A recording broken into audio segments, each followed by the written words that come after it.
Agartala rail station থেকে ৬ বাংলাদেশি গ্রেপ্তার।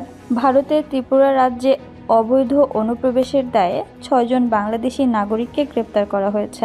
শনিবার ত্রিপুরার নর্থ ইস্ট হেরাল্ড নামে একটি ইংরেজি সংবাদ মাধ্যম সহ বিভিন্ন গণমাধ্যমে প্রকাশিত খবরে এ তথ্য জানা গেছে।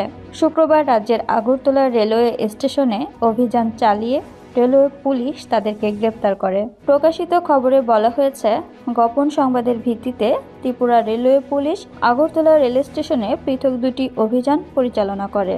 এ সময় অবৈধ অনুপ্রবেশের দায়ে দেবানন্দ দাস ৫৫, শেফালি দাস ৪৯, জস্মিবালা দাস ১৮, গোলাপী দাস ১৯, রুবেল দাস ২৬ এবং রানী দাস ২২ নামে ৬ জন বাংলাদেশি নাগরিককে গ্রেপ্তার করা হয়।